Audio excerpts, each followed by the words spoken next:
Palavra da Verdade, a exposição bíblica com Hernandes Dias Lopes.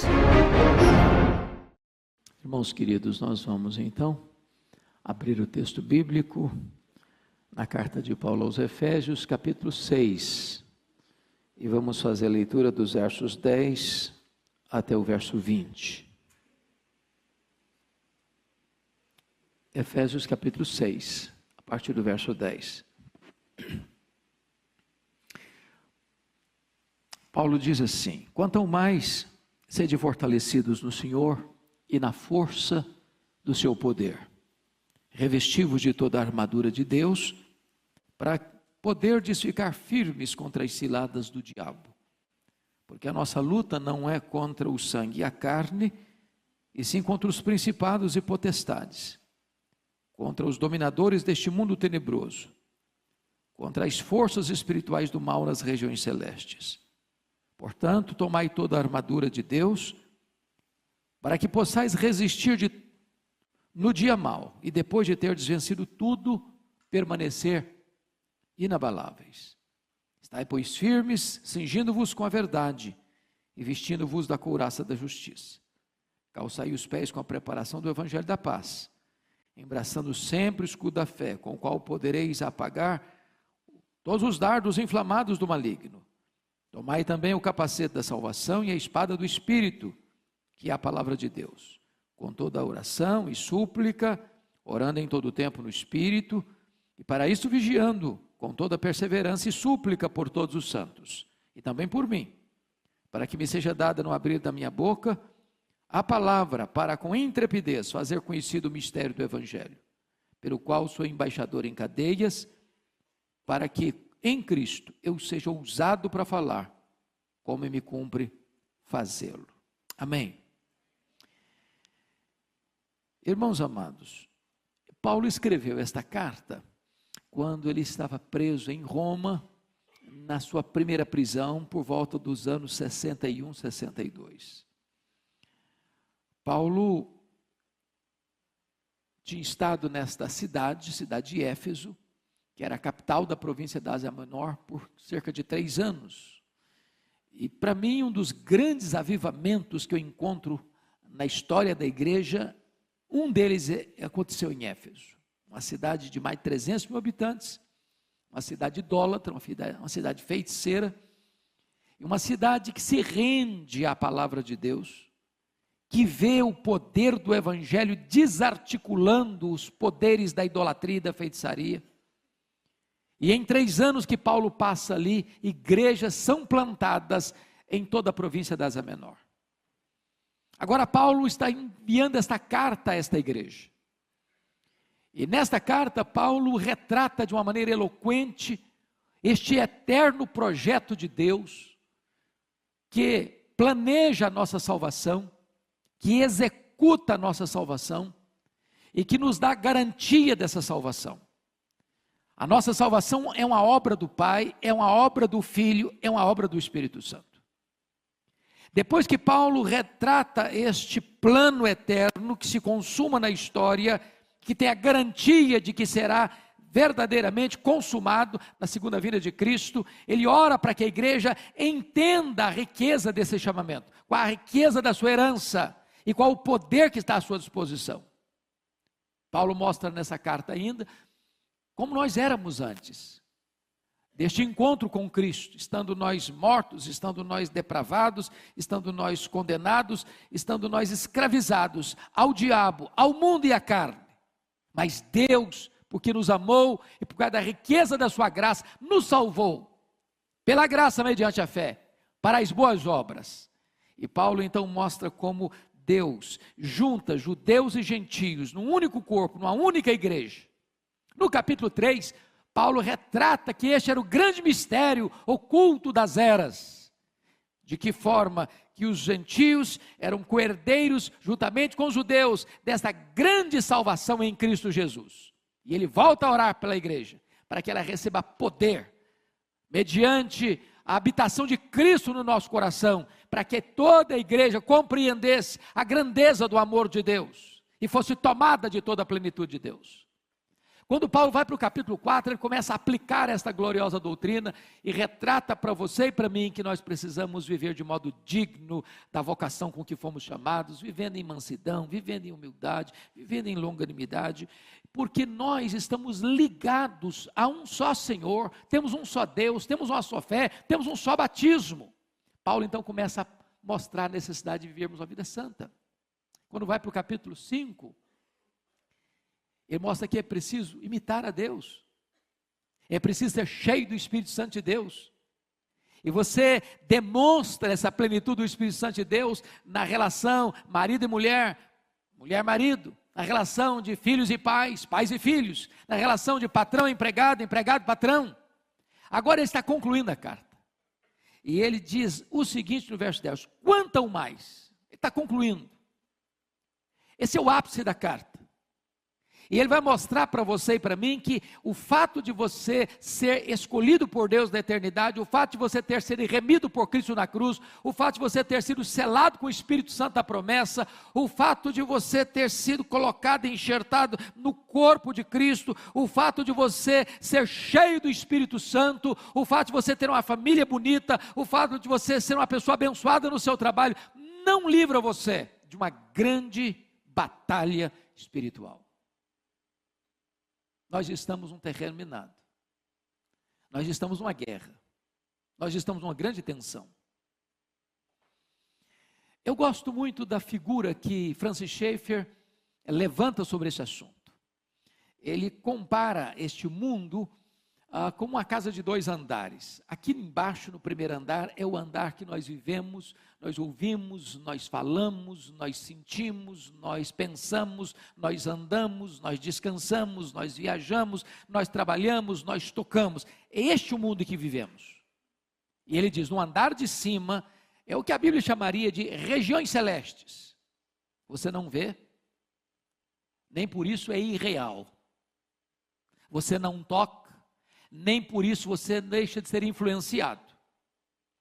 E aqui em cima, nesse andar de cima, você tem anjos de Deus que estão protegendo você, que são ministros de Deus, para guardarem você, abençoarem você, cuidarem de você, mas você tem também inimigos hostis, que vieram para roubar, para matar, para destruir. Inimigos terríveis, que vivem ao seu redor como leão, procurando a quem devorar.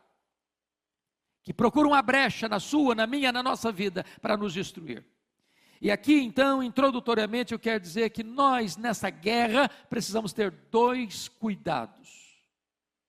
2 cuidados. Primeiro cuidado, é você não subestimar este inimigo. Irmãos amados, se nós estamos falando em guerra, não tem nada mais perigoso do que alguém enfrentar um inimigo sem saber quem ele é. Qual o seu poder? Quais são suas armas? Quais são as suas estratégias? Há muitas pessoas hoje que querem colocar o diabo como uma formiguinha inofensiva. Não é assim que a Bíblia trata do assunto. Paulo diz que nós não devemos ignorar os seus desígnios.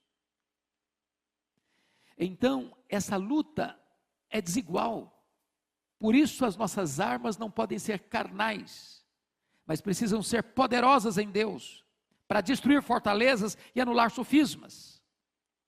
Então, não entre nessa guerra de cara limpa, porque você não tem armas suficientes em você mesmo para enfrentá-la e vencê-la. Mas se há um outro polo perigoso também, que é superestimar este inimigo. É de você viver a vida cristã com medo dele. E em momento algum a Bíblia não me ensina a ter medo do diabo e dos seus agentes. O que a Bíblia me ensina é temer a Deus e resistir ao diabo. É preciso entender que o diabo e seus agentes, o diabo não é um Deus caído, ele é um anjo caído. É preciso entender que o diabo, ele só pode agir dentro dos limites que Jesus estabelece para ele, e nem 1 centímetro a mais. É preciso saber que se você está guardado por Deus nas mãos do Senhor, o diabo não pode tocar você, a não ser que Deus permita, para um propósito. Então, dito isso, eu gostaria de que você olhasse comigo, com a Bíblia aberta, algumas coisas que quero partilhar com você. Primeiro, vamos conhecer a natureza desse inimigo. E Paulo, cuidadosamente, vai nos orientar, lá no versículo 12, primeiro, contra quem não é essa luta.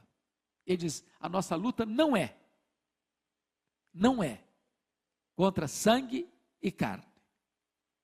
Em outras palavras, a nossa luta não é contra pessoas. Seu problema não é seu marido, seu problema não é sua mulher, seu problema não são seus filhos, seu problema não é sua sogra, seu problema não é seu sogro, seu problema não é seu patrão, seu problema não é seu vizinho, seu problema não é a pessoa que está perturbando você. Não entre nessa peleja pensando que essa pessoa é o seu problema, porque se você tirá-la do seu caminho, outra pessoa vai ocupar esse espaço. Não atinja pessoas, achando que essa pessoa é o alvo da sua luta. Às vezes essas pessoas podem ser colocadas estrategicamente por este inimigo, mas a sua luta não é contra pessoas, porque se você não entender isso, você vai brigar, você vai machucar gente, você vai ferir pessoas, você vai falar mal de pessoas, e você vai amargurar a sua alma, você vai azedar o seu coração, e você vai ser derrotado nesse campo de batalha. Então, vem a segunda pergunta: quem é o inimigo? Dê uma olhadinha comigo no versículo 11. Revesti-vos de toda a armadura de Deus, para poderes ficar firmes contra as ciladas do diabo. Note você que aqui o diabo é apresentado como se fosse o líder dessa corja, o líder deste grupo que ele vai descrever no versículo 12. Principados, potestades, dominadores deste mundo tenebroso e forças espirituais do mal. Então a sua guerra, a sua luta é contra esse ser caído, maligno, perverso, assassino, ladrão, esse inimigo que a Bíblia chama de dragão, Abaddon, Apolion, tentador, destruidor, que a Bíblia chama de antiga serpente, leão que ruge, homicida desde o princípio. Se você perceber, esse ser, embora tão maligno, e tão mau e tão perverso, ele não está sozinho. Ele não está sozinho. Porque ele não é um Deus caído, ele não tem os atributos de Deus. O diabo não é onipresente, ele não é onisciente, ele não é onipotente, ele não é transcendente, mas ele também não está sozinho. À luz de Apocalipse capítulo 12, versículo 3, quando ele cai, ele arrasta com a sua cauda 1/3 das estrelas. Isso é uma expressão bíblica para descrever que 1/3 dos anjos de Deus foram precipitados no abismo com ele. E esses seres malignos estão sob seu comando, dentro deste reino das trevas, trazendo tantas perturbações e angústias e perplexidades aos homens. Agora, a pergunta segunda que eu levanto no texto é: quais são as características desse inimigo? A primeira coisa que você vai notar comigo é que esses inimigos são poderosos. Olha comigo o versículo 12. A nossa luta é contra os principados e potestades e dominadores deste mundo tenebroso, forças espirituais do mal nas regiões celestes. Amados irmãos, nenhum de nós deva subestimar isso. Subestimar isso.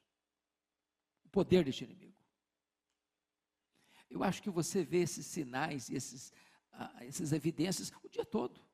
Nas ruas, no cinema, no teatro, nas telenovelas, na literatura, na imprensa, nas cortes, nos parlamentos, no comércio, na indústria, nas transações comerciais, nas relações internacionais. Você sempre vê esta mente poderosa e maligna, tantas vezes, articulando nos bastidores, com a sua mão invisível, porém pesada, perigosa, destruidora.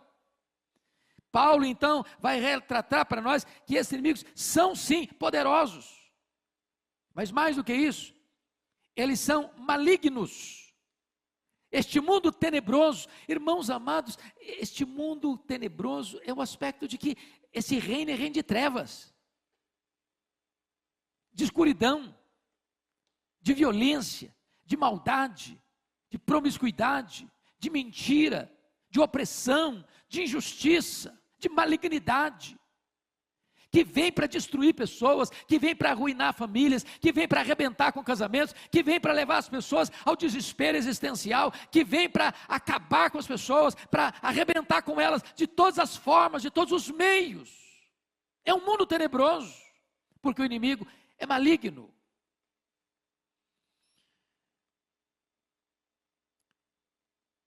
Mas tem um outro aspecto que vale a pena destacar. Esses inimigos são também astutos. Chama a sua atenção de novo para o versículo 11, que Paulo diz que você deve ser tomado de toda a armadura de Deus para você ficar firme contra quê? Ciladas. A ideia de ciladas aqui é a ideia de métodos, de estratagemas, de diversas articulações que o inimigo usa. Em outras palavras, o diabo tem mais de um figurino, ele tem mais de uma armadura, ele tem mais de uma máscara, ele tem mais de uma estratégia. Talvez depois de Deus ninguém conheça você mais do que ele. Ele pesquisa você, ele vive ao seu redor,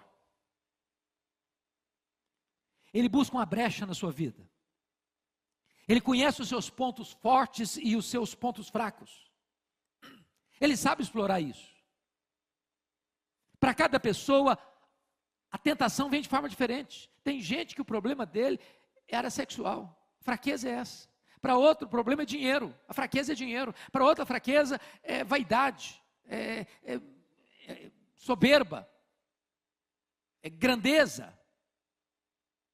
Para cada pessoa ele vai entrar com uma proposta diferente, com uma bandeja diferente, com um cardápio diferente, com uma proposta sedutora diferente.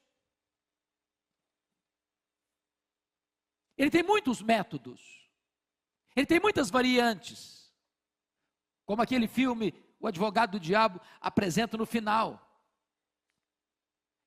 Quando você acha que você é bom numa área, aí está talvez o seu ponto mais vulnerável. Porque quando você acha que você é forte numa área, você corre o risco de não vigiar. E aí você fraqueja.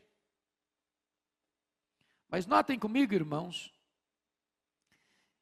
quais são essas estratégias então? Vamos pensar um pouquinho nas estratégias desse inimigo. Lá em Lucas 11, versos 21 e 22, diz que o diabo é uma espécie de valente que tem uma casa e guarda em segurança todos os seus bens. O que significa isso? Significa que o diabo tem sob o seu comando pessoas na casa dele, guardada em segurança por ele. A Bíblia chama isso de reino das trevas ou potestade de Satanás. Mas a Bíblia diz mais, que vindo um mais valente do que ele, vem, vence-o, tira a panóplia dele, ou seja, a panóplia é uma palavra única, mas que significa toda a armadura, por isso que tem essa preposição, esse prefixo pan, tudo, toda a armadura dele, deixa-o completamente sem proteção, amarra-o e saqueia os seus bens.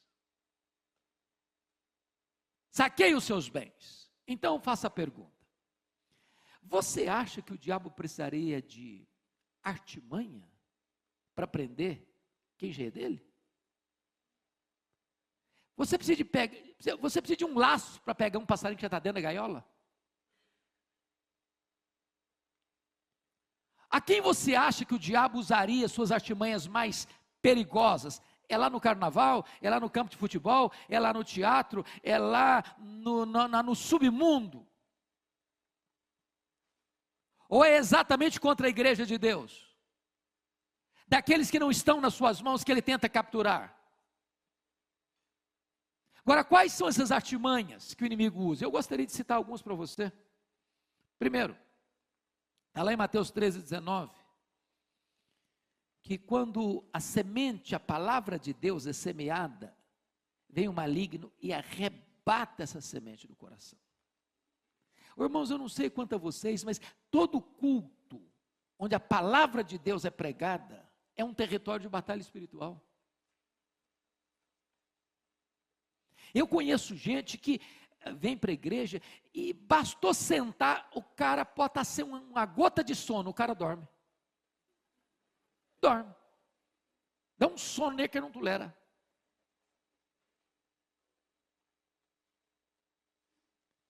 Outras pessoas entram, elas estão fisicamente presentes, mas a alma está vagando. Pensando em mil coisas, menos não está escutando ali. De repente, quando escuta, entra aqui e sai cá.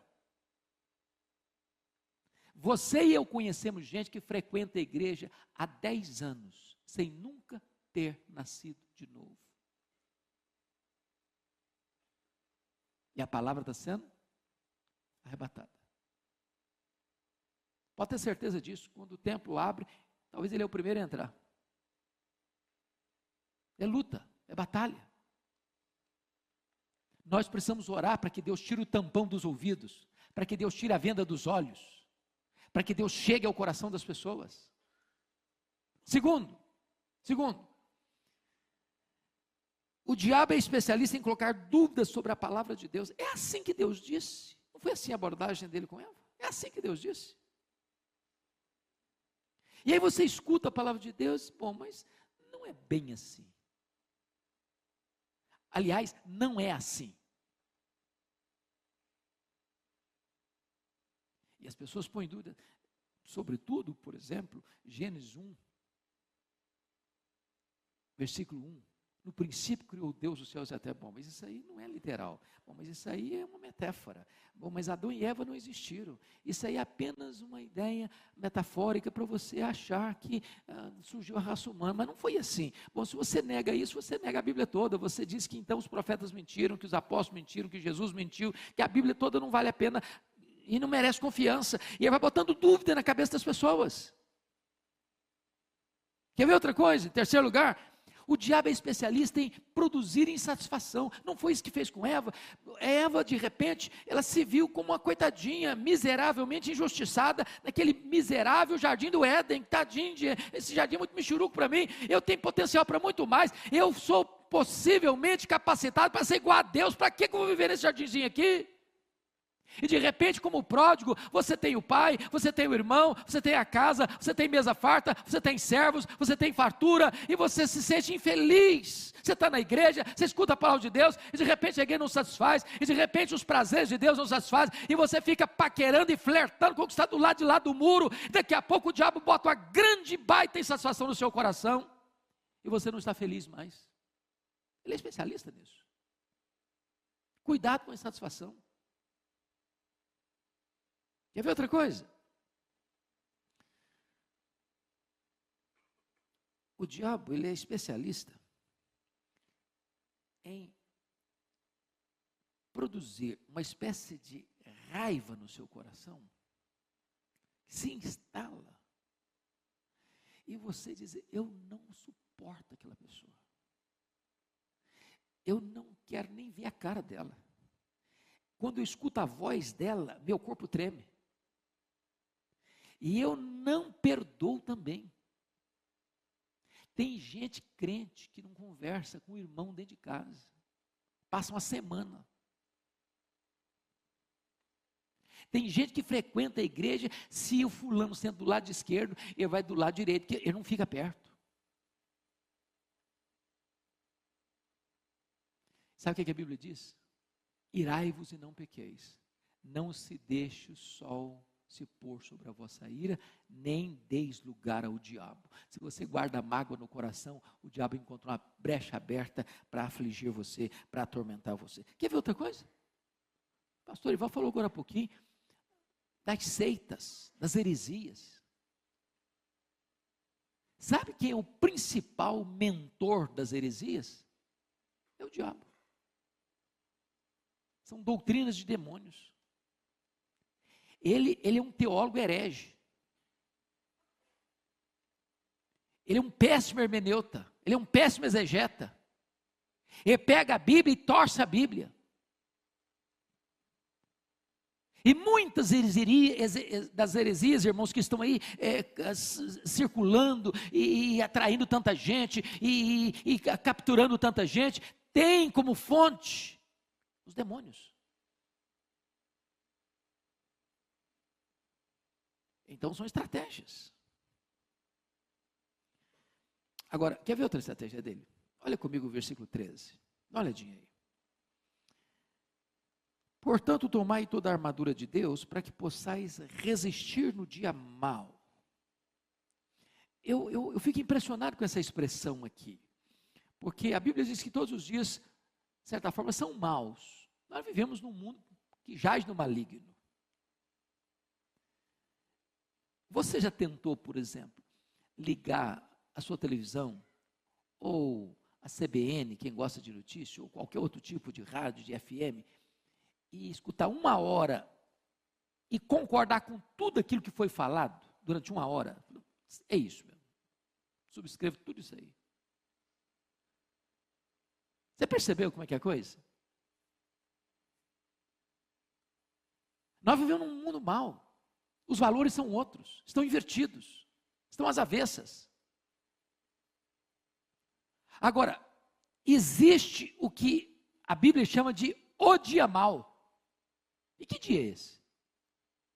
Que dia é esse? Nós estamos falando de estratégia de guerra. Pense comigo nessa cena de guerra. Você que já assistiu tantos filmes de guerra, tem hora que 2 exércitos estão lá numa conflagração, num conflito, numa batalha, e de repente o comandante do lado de cá recolhe a sua tropa. Recolhe. O do lado de lá não está sabendo o que está acontecendo. Por que está recolhendo? Está com medo? Está fraco? Não tem mais capacidade de resistência? E de repente é estratégia recolher. E quando, todo filme de guerra é assim, você pode perceber isso, quando a cena está tranquila, os soldados estão subiando, assim, aquela camarinha, aquele negocinho assim, parece que está até numa colônia de férias, aí vem chumbo grosso. É assim na guerra, espiritual também. Pensa na casa dos 2 andares. Você está lá embaixo, no primeiro andar, tranquilo, no anais e tal, está tudo bem, está tudo em paz, está com saúde, família vai bem, está promovido no emprego, os filhos estão tudo bem sucedidos no trabalho, na escola, e está aquela maravilha, aquela nice, você nem vai para a igreja mais, também reunião de oração você não vai mais, vigília nem fala nisso mais, e você também está até de férias de Deus, e de repente está tudo calmo. Aí, de repente, lá do andar de cima vem uma ordem. Dia tal, chumbo grosso no fulano. Aí o cara acorda já meio atordoado. Já acorda, já briga com a mulher, grita com as crianças, chuta o cachorro. Buzina e grita com o cara no trânsito. Chega no trabalho e está aquela confusão. E ele nem está percebendo a natureza do problema que ele está enfrentando. É o dia mau. E se você não se aperceber que esta é uma hora de pressão em cima de você, você se descontrola. Você entra na carne. Você cai na esparrela. Você é derrotado na luta. Mas quer ver outra estratégia desse inimigo? Volta para o versículo 13 de novo comigo. É impressionante o que Paulo diz aí no finalzinho do verso 13. Para que possais, portanto, tomai toda a armadura de Deus, para que possais resistir no dia mau. O dia mau é para resistir. Resistir. Agora, o que diz aí? E depois de terdes vencido tudo, não parte tudo, Aí sim, aí você pode estarelhar as armas, aí você pode dar uma relaxada, aí você pode até tirar umas férias. É isso que está escrito aí? Não. E depois de ter vencido tudo, permanecer inabaláveis. Sabe o que significa isso? Você precisa continuar vigiando. Para mim, uma das coisas mais estratégicas de batalha espiritual que eu encontro na Bíblia é Lucas capítulo 4, quando Jesus derrota o diabo 3 vezes, está escrito, está escrito, está escrito, e o diabo deixou até momento oportuno, e aí voltou de novo. Outras estratégias, outras armas, usando outras circunstâncias, outras pessoas, para tentar capturar Jesus, pegar Jesus. Perseverança, irmão, perseverança. Vigilância. Pois bem, agora eu quero concluir.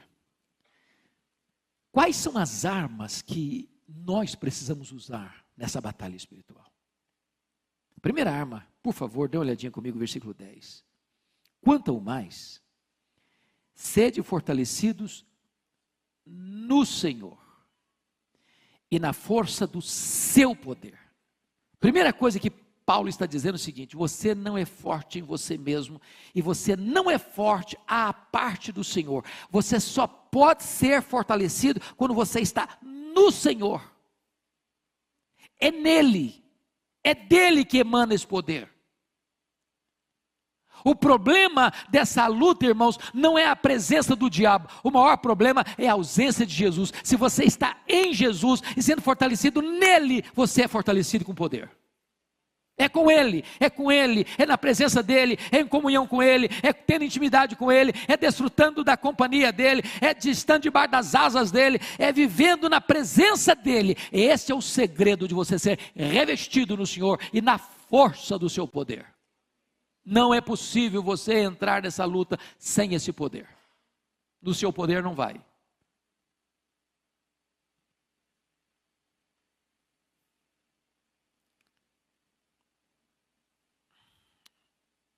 Eu não sei se vocês já leram, eu sugeriria vocês um dia encontrarem esse livro, para dar uma lida nele, um livro que foi compilado pelo reverendo Augusto Nicodemos, quando ele morou na África do Sul, Reavivamento na África do Sul, é um livreto que você lê numa sentada, mas um dos livros mais fenomenais que eu já li, a história do avivamento de Quacisabando. E como é que aquele avivamento começou? É quando o líder daquele trabalho missionário, pastor Earl Stiggin, foi chamado para orar para uma moça possessa, endemoniada, e ele não conseguiu. E os missionários vieram, e não conseguiram. E eles ficaram vários dias tentando expulsar a caça de demônio da moça, e não conseguiram. E a conclusão dele foi essa: eu vou embora daqui. Eu não tenho autoridade para pregar mais aqui. Foi quando tudo mudou naquela missão. O Espírito de Deus segredou o coração dele. Você não tem que ir embora, você tem que buscar poder. Buscar poder. Esse poder, irmãos, não é uma frase de efeito. Esse poder não é uma gincana mental, onde você elabora algumas frases de efeito e as coisas vão acontecer. Não, não é. Esse poder não é maquiado pelo homem, não é produzido pela terra. Esse poder é o poder do Espírito Santo que emana do céu. Só esse poder pode dar você vitória em determinados momentos dessa luta espiritual. E Earl Stiggin então começa a orar, começa a jejuar, e os missionários começam a orar, e começa a jejuar, e começa a acertar a vida com Deus, e começa a chorar pelos seus pecados, e foram meses, foram anos de acerto com Deus, até que houve um grande derramar do Espírito Santo. A moça foi liberta, os feiticeiros foram se convertendo, e ali milhares, e milhares, e milhares, e milhares de pessoas foram sendo salvas. Eu visitei esse local. E eu confesso que durante toda a minha vida, eu nunca vi, foi o lugar que mais eu senti a presença de Deus em toda a minha vida. Era uma espécie de, parecia que você via Deus no ar. Eu nunca vi nada igual. Você já pensou que você está num culto público e você ter 200 crianças? Criança é criança em qualquer lugar do mundo, com o rostinho no chão, adorando a Deus.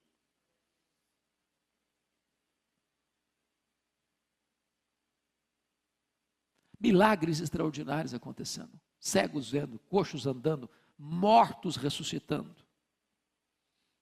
Eu ouvi o testemunho pessoal da regente do coral, que ficou 17 horas no caixão. Quando estava indo para o cemitério, Deus a levantou da morte. Agora, como é que começa isso? Quando alguém reconhece o seguinte: eu preciso de poder. Eu preciso de poder. E poder não se recebe na academia, e poder não se recebe apenas com a intelectualidade humana, poder se recebe com os joelhos dobrados, com o derramar do Espírito Santo de Deus. Nós precisamos desse poder. Segunda coisa que Paulo nos ensina, irmãos, versículo 11, é que nós precisamos ser revestidos não de alguma, mas de toda a armadura de Deus. E toda a armadura de Deus, uma palavra só no grego, é panóplia. Nós precisamos da panóplia. Nós precisamos de cada peça dessa armadura. Não pode ter brecha. Não pode ter brecha. Você precisa proteger sua cabeça. Você precisa proteger o seu coração. Você precisa proteger o seu corpo. Você precisa proteger seus pés. Você precisa proteger todo o seu cérebro. Você precisa uma espada na mão. Você é um guerreiro. Você precisa ter armas de defesa e de combate.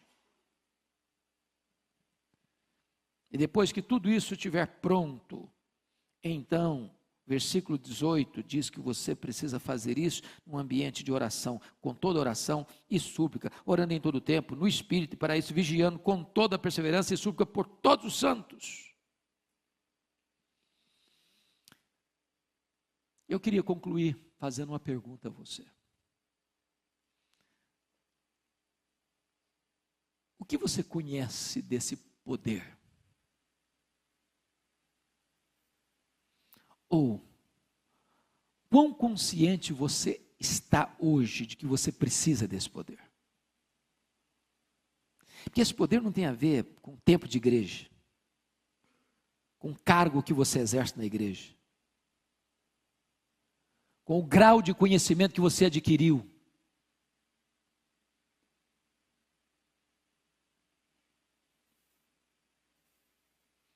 Eu disse isso aqui há alguns anos, e eu queria repetir porque o nosso auditório é outro hoje. Uma experiência que marcou profundamente a minha vida. Eu estava pregando num culto de formatura do Seminário Presbiteriano do Norte, em Recife, na Igreja Presbiteriana das Graças. Um dos formandos, depois do culto, me procurou para me contar uma história que ele tinha vivenciado naquele ano. Ele era um bom pregador e hoje ele é um missionário fora do Brasil. E ele recebe um convite muito honroso para pregar numa das maiores igrejas presbiterianas do Brasil, uma das mais lindas capitais do país. Não é comum uma igreja convidar para uma série de conferências, sexta, sábado e domingo, um seminarista. Via de regra, se convida um pastor mais experiente, com mais calejado do ministério, mas aquela igreja convidou o seminarista. E ele se sentiu muito honrado, obviamente. Então ele partiu para lá, sexta-feira. Coube-lhe o privilégio de ser hospedado pelo próprio pastor da igreja. Estava se aproximando a hora do culto, ele já de banho tomado, já botando a sua indumentária para pregar, quando chega uma mulher, muito apavorada na casa do pastor. E a mulher diz: pastor, eu preciso que o senhor vá na minha casa agora. Eu falei: o que foi, filha? Tem uma mulher endemoniada lá, a minha vizinha, e está todo mundo apavorado. Tem uma pequena multidão ao redor da casa, ninguém tem coragem de enfrentar a situação, vamos lá comigo. E o pastor muito calmamente disse: minha irmã, que coisa interessante, pois acaba de chegar de Recife um santo homem de Deus, preparado para essa tarefa. Pensa num seminarista nervoso, cara começou a tremer os joelhos. Eu não sei se eu estivesse lá, eu não teria sentido a mesma coisa. Ele tentou fugir da situação. O pastor disse, não, você vai comigo. E foram caminhando, rua fora, de longe escutaram os gritos cavernosos da mulher.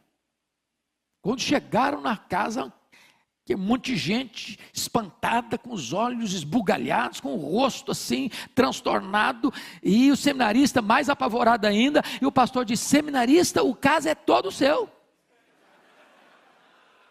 Pode entrar na casa. Quando ele entrou, ele se deparou com um quadro horrível. Aquela mulher estava com os cabelos desalinhados, com o rosto desfigurado, com os olhos muito cheios de ódio. E quando ele tentou esboçar a primeira palavra, ela lhe deu uma bofetada na cara e jogou ao chão. E no chão ele ficou por mais de 1 hora. E ela bufando ao redor dele como uma fera selvagem. E vou lhes dizer que ele é um cara de quase 2 metros de altura. Ele me disse em lágrimas, esse pastor Hernandes, caído e nocauteado ali, eu senti e vi, como um filme passar em minha cabeça, a minha história. Seminarista, formando, cheio de arrogância, achava que eu era o tal. Caído, envergonhado, humilhado. Seus pecados vinham como um filme na sua cabeça. Até que depois de muito tempo, ele disse, me senti como Sansão, agarrado nas colunas daquele templo, e fazendo a seguinte oração, oh meu Deus, eu ainda sou teu servo, tem misericórdia de mim, restaura minha autoridade, restaura meu poder, não me deixe envergonhado, Senhor. E quando ele começa a orar desta maneira, a mulher cai. E quando a mulher caiu, ele se levantou. Porque diante de Deus, humildade, mas diante do diabo, autoridade. Autoridade. E ele se levantou, e no nome do Senhor Jesus Cristo, ele deu ordem àqueles demônios para se retirarem daquela mulher. Ela ficou liberta. E ele me disse algo que eu nunca mais esqueci. Ele me disse assim, pastor Hernandes, nesse dia eu descobri uma coisa. Não basta ser crente. Não basta ser líder. Não basta ser diácono, presbítero, seminarista, pastor, missionário. É preciso ter o poder do Espírito Santo de Deus na nossa vida. Quanto ao mais, sede fortalecidos no Senhor e revestidos da força do seu poder. Você quer esse poder, irmão? Ele está à sua disposição, está à minha disposição. Paulo diz isso lá no 1º capítulo. A suprema grandeza do poder de Deus está à nossa disposição, o mesmo poder que ressuscitou Jesus dentre os mortos. Eu queria orar com você agora. E se você anseia esse revestimento de poder, eu vou pedir permissão ao meu pastor aqui, para fazer uma coisa diferente. Convidar você para vir aqui à frente. Se você deseja isso, almeja isso para a sua vida, para o seu coração. Senhor, eu preciso desse poder. Eu quero esse poder.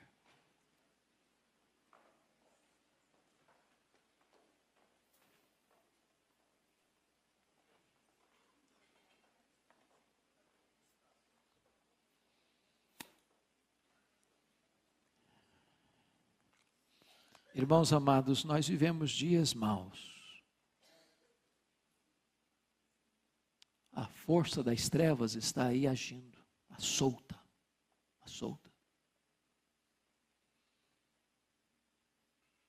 E nós precisamos desse poder para enfrentar isso.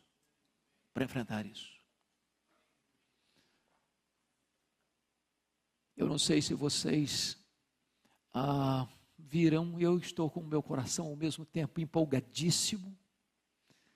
Folha de São Paulo publicou domingo passado que nós somos no Brasil, com respeito à juventude brasileira, já a maioria de evangélicos. A maioria dos jovens brasileiros já são evangélicos. Muitos deles ainda com muitas deficiências, com muitas carências. E cabe a nós dar pão para essa juventude, palavra para essa juventude, instrução para essa juventude. Irmãos, por onde eu tenho andado para esse Brasil afora, eu tenho ficado impressionado a quantidade de gente. Estava pregando essa semana passada, sexta-feira, lá na igreja batista, primeira igreja batista de Maceió. Tinha mães com crianças no colo, sentadas no chão, não tinha mais lugar para sentar, era sentado no chão com um bebê no colo. Gente faminta de Deus, para todo lado, para todo lado, para todo lado. Deus está soprando, irmãos, sobre a igreja brasileira, e nós precisamos entender o nosso momento, de sermos revestidos com o poder do Espírito Santo, para uma grande cruzada de pregação do Evangelho, porque liberta o povo, é o Evangelho do Senhor Jesus Cristo, esse instrumento que liberta, que transforma, que salva, que faz tudo novo na história do ser humano. Que você seja um guerreiro de Deus, revestido com o poder de Deus. Senhor, nós precisamos de Ti. Aqui estamos, Senhor, carentes da Tua graça, reconhecidos, meu Deus, de que nós fomos alcançados por esta graça, transformados por ela, regenerados pelo Teu Espírito, selados pelo Teu Espírito. Hoje fazemos parte da Tua família, do Teu rebanho. Hoje fomos enxertados no corpo de Cristo. Louvado seja o Teu nome. Mas agora, Senhor, nós queremos ser revestidos com o Teu poder. Revestidos com o Teu poder, não queremos fracassar, Senhor, não queremos ser envergonhados, não queremos ser humilhados, nós queremos nos levantar na força do Teu poder, para levar a Tua palavra, para pregar o Evangelho, para ver vidas sendo salvas, pessoas sendo libertas, transformadas, famílias sendo transformadas, a nação brasileira sendo impactada com o poder do Evangelho. Toma, Senhor, a nossa vida em Tuas mãos, reveste-nos com o Teu poder, Senhor. Nós queremos toda a Tua armadura, nós queremos tudo aquilo que Tu tens para nós, não queremos nada que não venha de Ti, mas queremos tudo que tens para nós. Nós queremos em nome de Jesus, para sermos crentes fortes, crentes perseverantes, crentes vigilantes, crentes cheios de alegria, crentes cheios de entusiasmo, crentes revestidos com o poder do Teu Espírito. Oramos assim, Senhor, em nome de Jesus. Em nome de Jesus, amém. Palavra da Verdade, a exposição bíblica com Hernandes Dias Lopes.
Palavra da Verdade, com Hernandes Dias Lopes. Irmãos amados, Deus está neste lugar.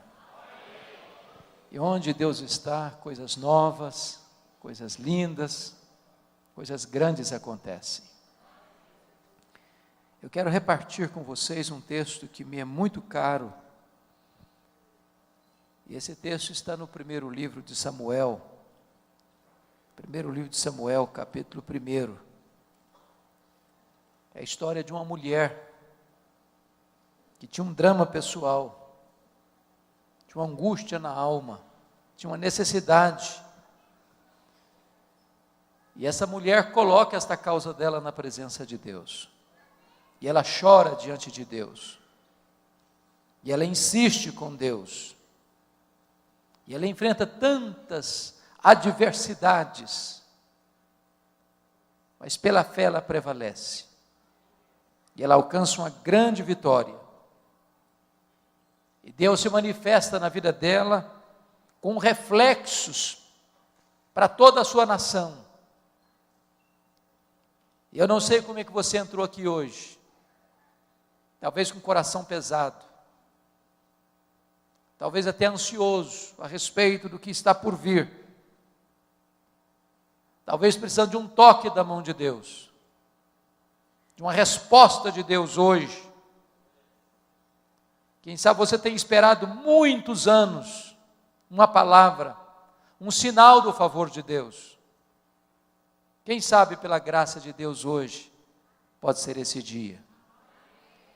Então eu queria que você abrisse sua Bíblia comigo aí no primeiro livro de Samuel, no capítulo 1, para nós lermos esse texto. E você vai acompanhar essa leitura comigo. Está escrito: houve um homem de Ramataim Zofim, da região montanhosa de Efraim, cujo nome era Eucana, filho de Giroão, filho de Eliú, filho de Tou, filho de Zufi, efraimita. Tinha ele duas mulheres, uma se chamava Ana e a outra Penina. Penina tinha filhos, Ana, porém, não os tinha. Este homem subia da sua cidade de ano em ano a adorar e a sacrificar ao Senhor dos Exércitos em Siló. Estavam ali os dois filhos de Eli, Rofini e Finéias, como sacerdotes do Senhor. No dia em que Eucana oferecia o seu sacrifício, dava ele porções deste a Penina, sua mulher, e a todos os seus filhos e filhas. A Ana, porém, dava porção dupla, porque ele amava, ainda mesmo que o Senhor a houvesse deixado estéril. A sua rival a provocava excessivamente para irritar, porquanto o Senhor lhe havia cerrado a madre. E assim o fazia ele, de ano em ano. E todas as vezes que Ana subia à casa do Senhor, a outra irritava, pelo que chorava e não comia. Então Eucana, seu marido, lhe disse: Ana, por que choras? E por que não comes? E por que estás de coração triste? Não te sou eu melhor do que 10 filhos? Após terem comido e bebido em Siló, estando Eli, o sacerdote, assentado numa cadeira, junto a um pilar do templo do Senhor, levantou-se Ana e com amargura de alma orou ao Senhor e chorou abundantemente e fez um voto dizendo: Senhor dos exércitos, se benignamente atentares para a aflição da tua serva e de mim te lembrares e da tua serva te não esqueceres e lhe deres um filho varão, ao Senhor o darei por todos os dias da sua vida e sobre a sua cabeça não passará navalha. Demorando-se ela no orar perante o Senhor, passou Eli a observar-lhe o movimento dos lábios, porquanto Ana só no coração falava. Seus lábios se moviam, porém não se lhe ouvia voz nenhuma. Por isso Eli a teve por embriagada e lhe disse: Até quando estarás tu embriagada? Aparta de ti esse vinho. Porém Ana respondeu: Não, Senhor meu, eu sou mulher atribulada de espírito. Não bebi nem vinho nem bebida forte, porém venho derramando a minha alma perante o Senhor. Não tenhas, pois, a tua serva por filha de Belial, porque pelo excesso da minha ansiedade e da minha aflição é que tenho falado até agora.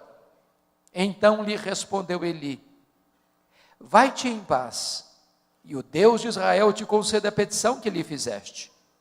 E disse ela: acha tua serva mercê diante de ti. Assim a mulher se foi seu caminho e comeu, e o seu semblante já não era triste.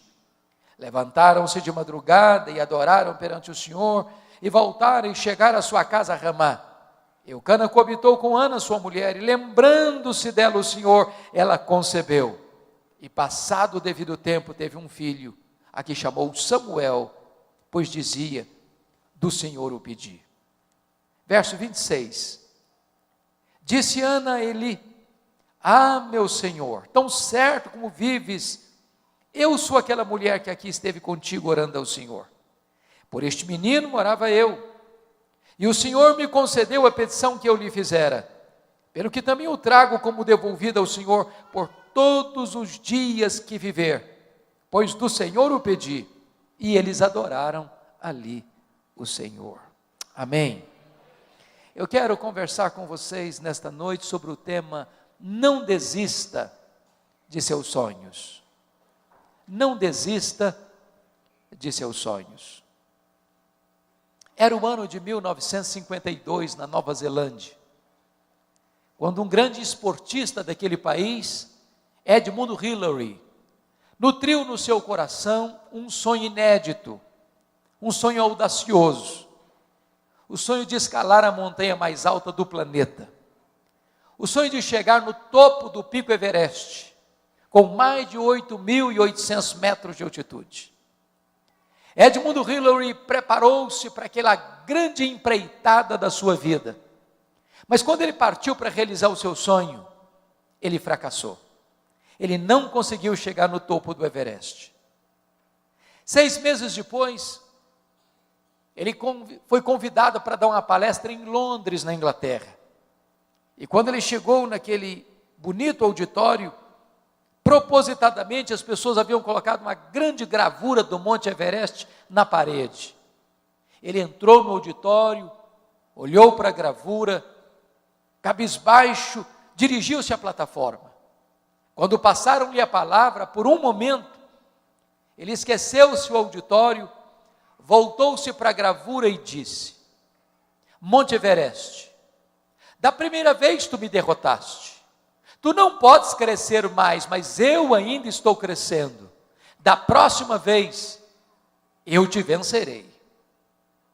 6 meses depois, Edmund Hillary era o primeiro homem na história da humanidade a chegar no topo do Pico Everest, deixando para nós um legado: não desista de seus sonhos.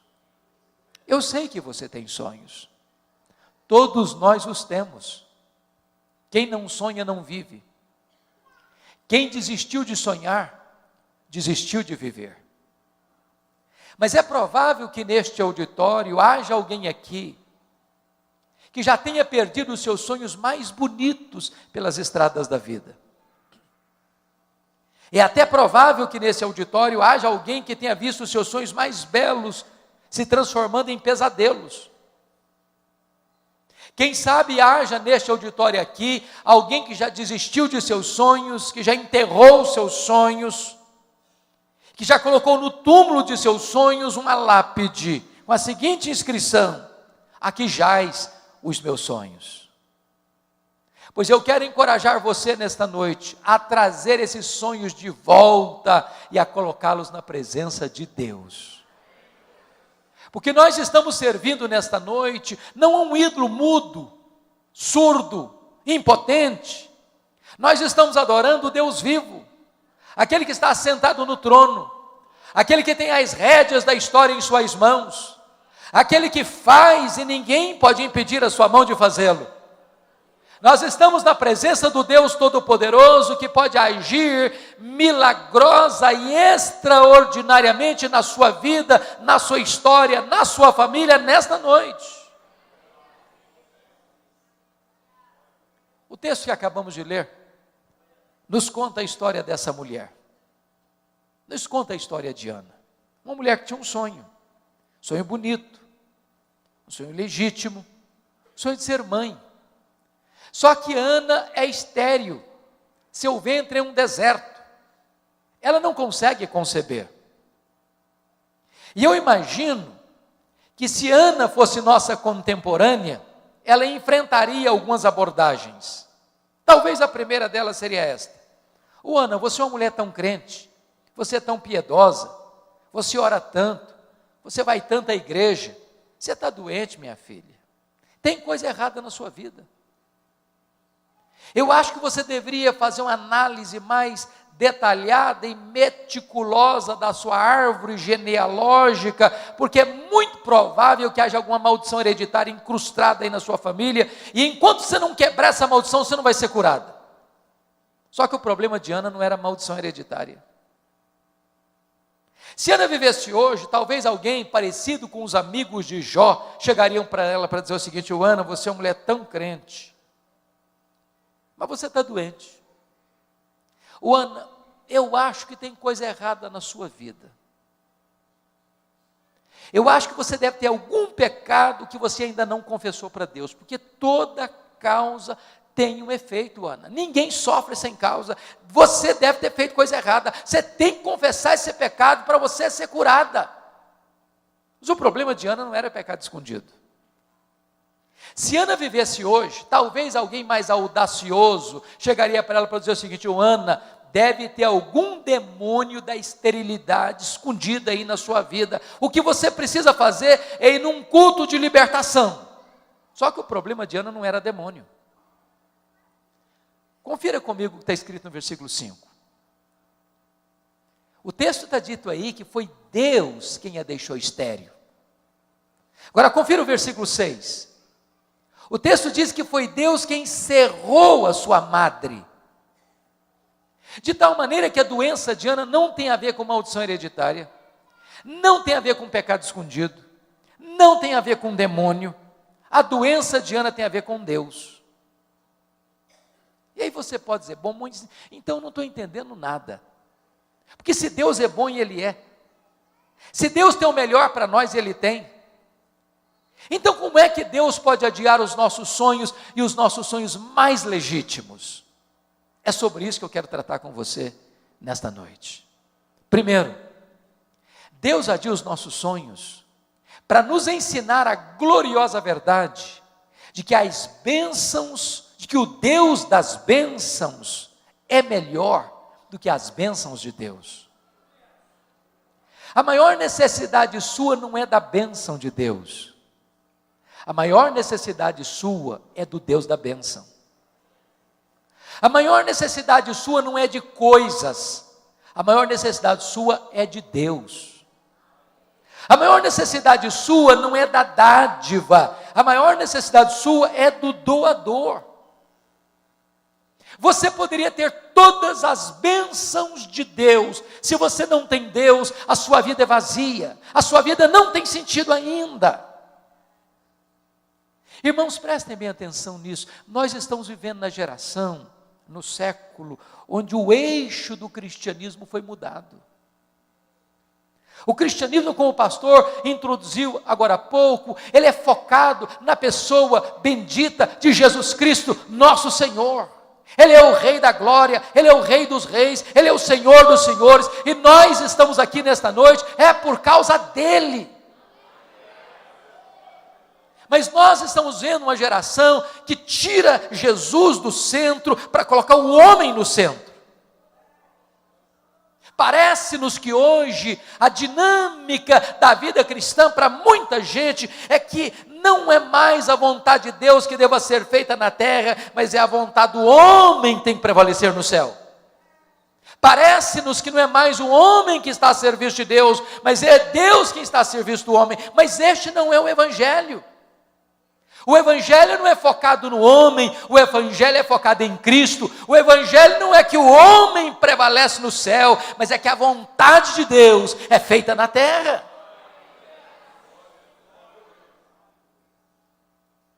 Quando nós começamos a colocar coisas e pessoas no lugar de Deus, Deus adia os nossos sonhos. Para nós entendermos que Ele, Deus, precisa ocupar o primeiro lugar na nossa vida. que Ele, Deus, precisa ser o primeiro na nossa agenda. Para nós entendermos que Deus é melhor do que as bênçãos de Deus, que o doador é melhor do que a dádiva. A segunda verdade, ou a segunda coisa que Deus faz quando os nossos sonhos são adiados, a segunda lição que Deus nos ensina é esta: Deus adia os nossos sonhos para nós entendermos que tudo o que nós temos, tudo o que nós somos, veio de Deus, é de Deus e deve ser consagrado de volta para Deus. Olha o que Ana disse para Eli: por este menino orava eu, pelo que o trago como devolvido por todos os dias da sua vida ao Senhor. Se Ana não tivesse entendido isso, Samuel teria sido um ídolo na sua vida. Se Ana não tivesse entendido isso, a vida dela teria gravitado ao redor de Samuel. Porque Ana entendeu que Samuel veio de Deus, que Samuel era de Deus, ela devolve Samuel para Deus. Nós temos que ter muito cuidado, irmãos, porque às vezes nós pedimos uma bênção para Deus, e Deus é o Deus abençoador, Ele dá bênção. E aí, sabe o que acontece às vezes? Quando nós recebemos a bênção, nós substituímos o abençoador pela bênção, o Criador pela criatura. Ficamos tão encantados com a bênção que não temos mais tempo para o abençoador. Eu explico. Você pede para Deus, por exemplo, prosperidade, e Deus dá prosperidade. A bênção de Deus enriquece e com ela não tem desgosto. É Deus quem fortalece as nossas mãos para adquirirmos riqueza. Mas e a pessoa começa a prosperar, e quando ela começa a prosperar, ela não tem tempo para Deus mais. Não pode ir numa reunião de oração mais. Não frequenta uma vigília de oração mais, não vai para uma reunião de estudo bíblico numa casa mais, porque está tão ocupado cuidando da bênção, que se esqueceu do abençoador, não tem mais tempo para o abençoador. Transformou a bênção num ídolo. Deixa eu dizer uma coisa muito importante para você hoje: a vida que você tem é de Deus, a saúde que você tem é de Deus, a família que você tem é de Deus, o cônjuge que você tem é de Deus, os filhos que vocês têm são de Deus, a casa que vocês moram é de Deus, o carro que vocês andam é de Deus, o salário que vocês recebem vem de Deus, tudo é de Deus. Então coloque o melhor daquilo que Deus tem dado para você no altar de Deus, de volta em consagração para Deus. Coloque o seu Samuel no altar de Deus. Terceira coisa, quando Deus adia os nossos sonhos, Ele adia para nos ensinar que os planos de Deus são maiores e são melhores do que os nossos sonhos. Qual era o sonho de Ana? Apenas ser mãe. Qual era o projeto de Deus para Ana? Que ela fosse mãe do maior profeta, do maior sacerdote, do maior juiz de Israel, do homem que haveria de trazer de volta a nação apóstata para a presença de Deus. Às vezes a gente endereça aos céus um pedido, e quer que Deus nos atenda do nosso jeito, no nosso tempo. E aí Deus não atende do nosso jeito e no nosso tempo, e a gente fica ansioso, angustiado, questionando, duvidando. Sabe por que às vezes Deus não nos dá o que nós queremos? É porque Deus olha para nós e diz assim: meu filho, minha filha, você está pedindo um pouco demais. Eu tenho coisa melhor para você, eu tenho coisa maior para você. Os meus caminhos são mais altos que os seus caminhos, os meus pensamentos são mais elevados que os seus pensamentos. Eu estou preparando algo melhor para a sua vida.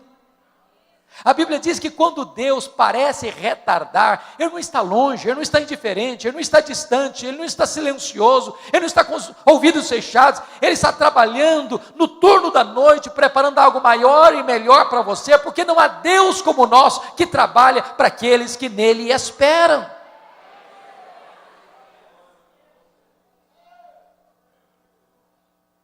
Quando José do Egito estava preso, diz a Bíblia que ele pediu ao copeiro do faraó para lembrar-se dele.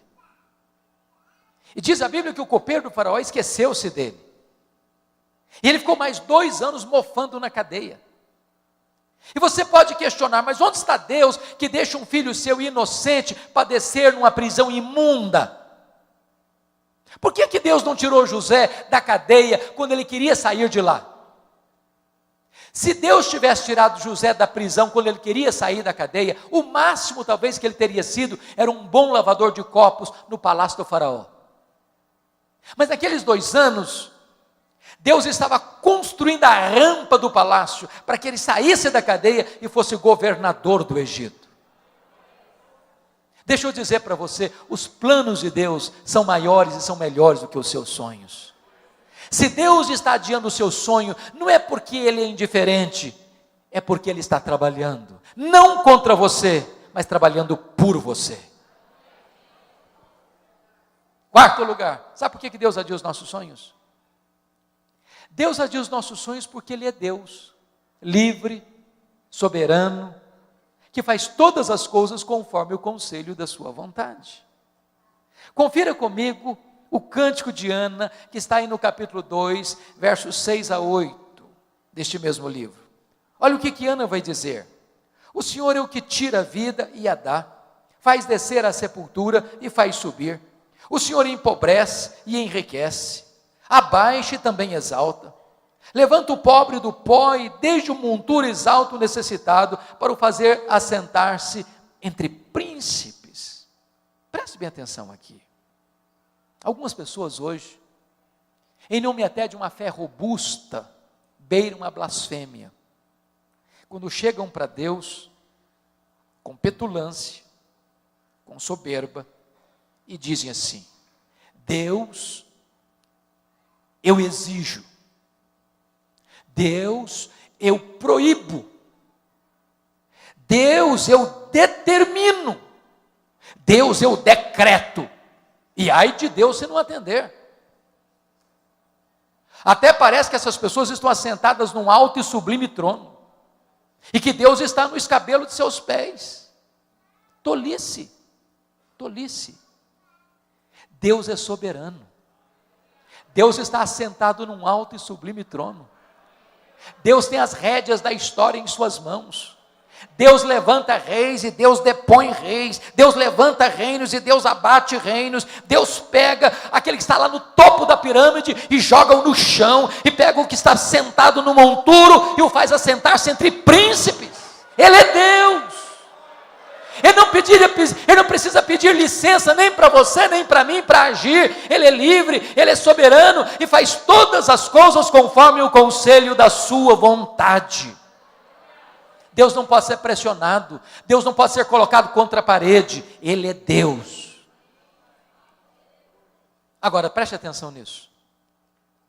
Quando Deus age, ninguém pode impedir a mão de Deus de agir. Nós não podemos concordar com aqueles que dizem: não, o tempo dos milagres de Deus ficaram lá num remoto passado.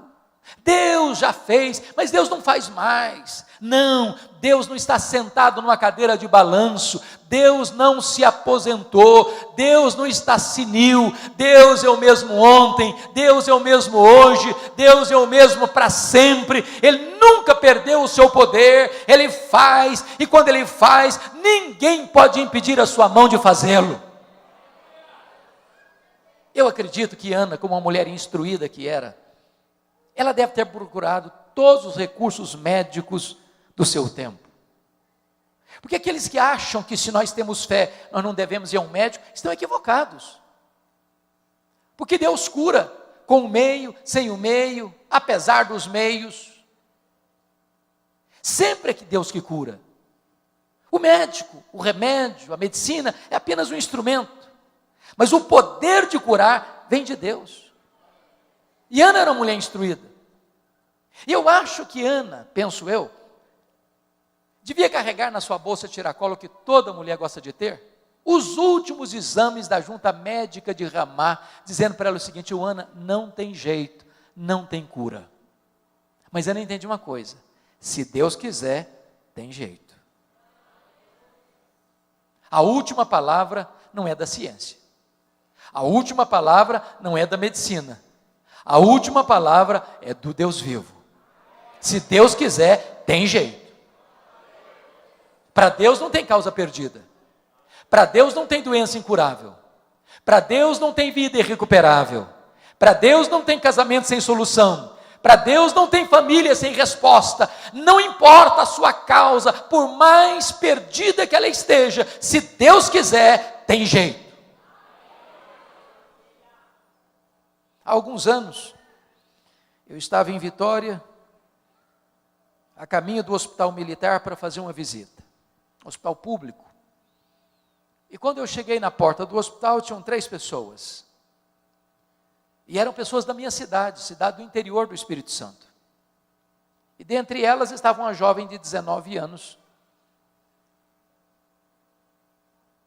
Porque ela estava com câncer que havia tomado todos os seus órgãos vitais. E lá no interior, na sua cidade, não tinha CTI. E os médicos disseram para ela, olha, chegou o nosso limite, não dá mais para continuar o seu tratamento aqui. Então você precisa ir para Vitória, você precisa se internar no CTI, porque nós não temos mais o que fazer aqui. Só que a Sara não tinha plano de saúde e não tinha vaga no CTI. Eu conversei com o diretor e disse, eu não posso receber essa moça aqui hoje. E eu fui um pouco frustrado para a porta do hospital e disse para a Sarita assim, olha filha, infelizmente aqui não tem vaga para você. Mas nós podemos fazer uma coisa. Eu confesso que eu não tenho muito essa prática. Não sou muito de fazer isso. Mas naquele dia eu fiz. Ali na porta do hospital eu disse, Sarita, não tem jeito para você aqui, mas nós podemos falar com aquele que tem jeito para tudo.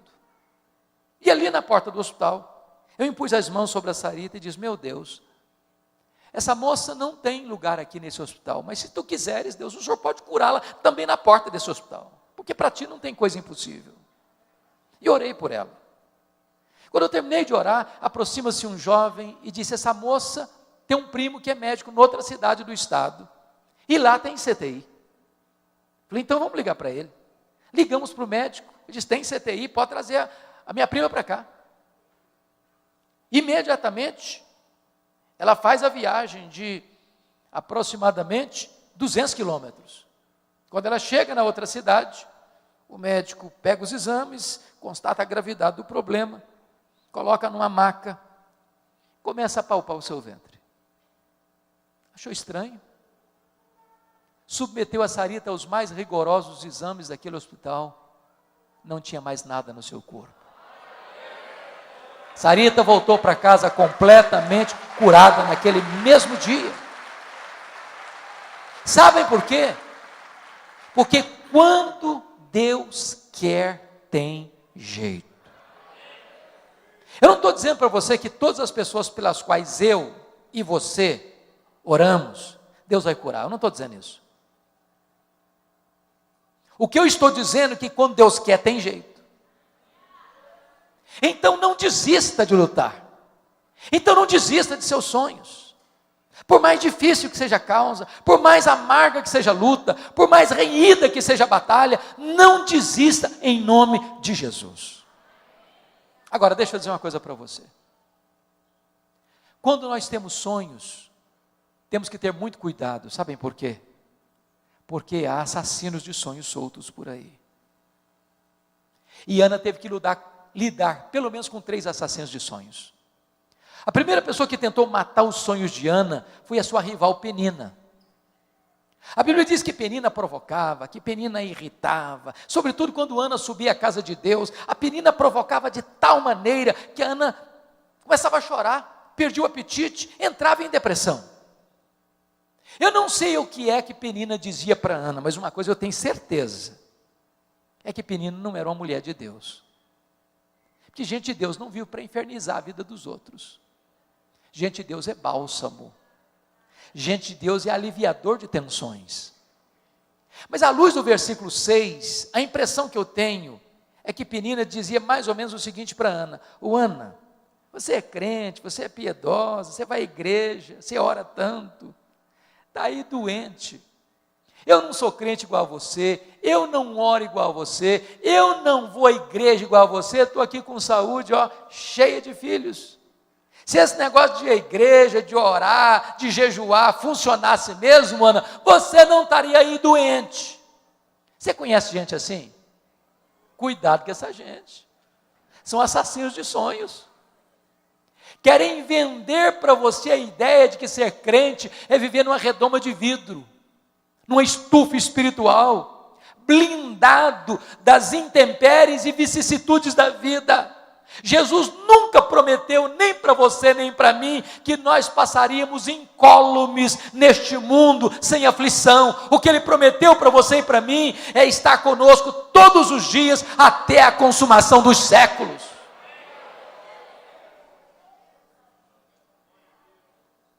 A segunda pessoa que quis matar os sonhos de Ana, foi o sacerdote Eli.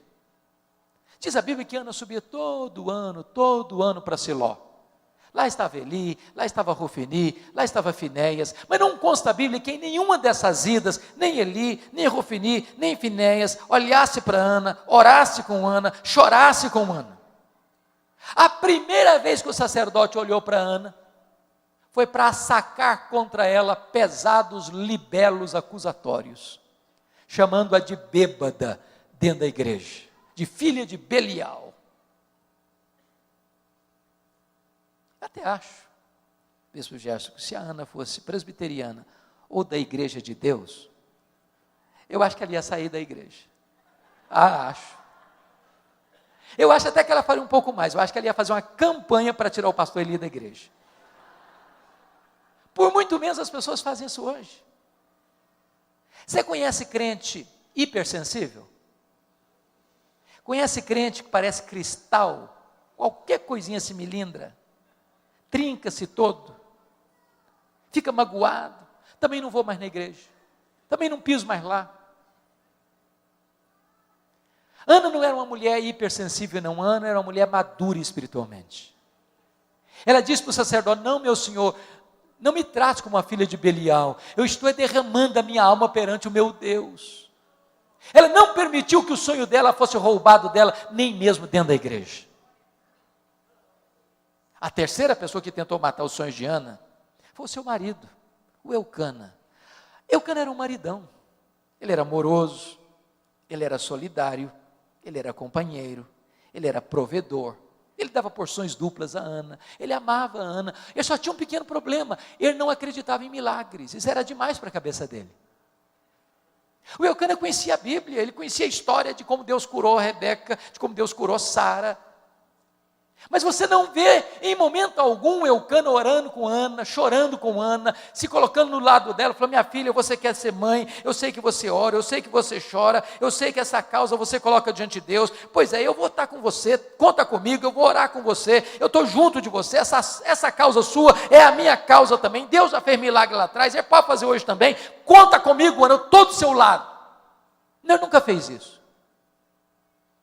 Mas se você olhar comigo o versículo 8, parece-nos que ele vai ter uma outra atitude.